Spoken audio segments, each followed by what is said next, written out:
Oh mate, it still hasn't sunk in yet. I mean, it's also surreal. I mean, the reason why it hasn't sunk in is I've trained so hard for this. Like I say, I told a couple of the other guys just now, I've been training for this, well, all of my career obviously, but for the last 16 months I've dedicated everything to this one race. The last 10 weeks in particular have been brutal. Myself and my coach Christine Parslow, she literally tailor-made my training the last 10 weeks specifically for this course. We was taking, like I say, very technical turns, turning on hills, up, left, right, and everything. We went into this quite confident because we've trained so hard for it. It's for us, it's been a long time coming. Like, it's not one of, it is the. And I promise, I'm not even exaggerating, mate. Like, I've done the Abbott World Majors series quite a number of times. Like, you've got New York, Boston, Chicago, London. The others I can't remember at the minute. They say that New York is the hardest professional course there is. New York didn't have a thing on that course. That made New York look literally like a walk in Central Park. It was crazy. But you're literally, and then when you think, oh yeah, that wasn't too bad, you get like a false summit. So it levels out, and then you think, oh, I'm at the top. Then there's another gradual climb. So like I was saying to the other guys, it was I think it was about mile 5. I started to cramp. Like, don't get me wrong, I have trained a long time for hills, just especially for this.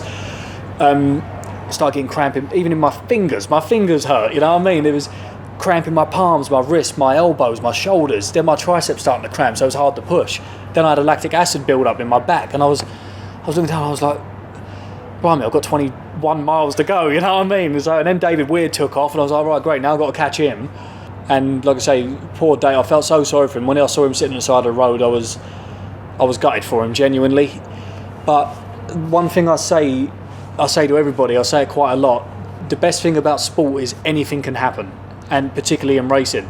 I mean, how many times have you watched boxing and the underdog chins a world champion and he's like, oh wow, these things happen, you know, like you got to expect the unexpected, but it is what it is. And that's a horrible, I know it sounds selfish, but what can you say about it? It's one of them things, it can't be helped. I'm a dad of 2 kids, mate. I'll tell you what it is. The way I'm going to celebrate, I'm going to go to bed. Honestly, I wish I could go out and celebrate, but I need some food and a bed. I've been up since 2:45 this morning. That's all it is for me. I'm going to be boring tonight. Might celebrate tomorrow when I get home or something. I don't know, but yeah, at the moment, I need the kit. You got any family up with you? I left myself with a bit too much work to do, to be honest. They got away midway through, and I think Sean had nearly a minute on me at one point. But I just stuck with it and chipped away, and it was close at the end. I actually got in front of him at one point, but he's a strong climber, and that's his kind of forte, really. He got me back, so fair play, you know. He deserved that silver, so. But it was good. It was a tight finish. Yeah, that was massive. You know, people talk about it all the time, and you don't really think it's just the crowd's a crowd, really, isn't it? And you cheer, but it does help. It helps massive, you know. Home crowd, they're always like, when you went past, there was like Team England, and they all kind of spotted your name, and they were shouting your name. And there was definitely a lot louder cheers for us than anybody else that went past. So I think it helps as well, you know, like on the tough sections when we were like having to grit it and knuckle down up the hills and stuff, and then when they were shouting, you thought, better keep it going, you know.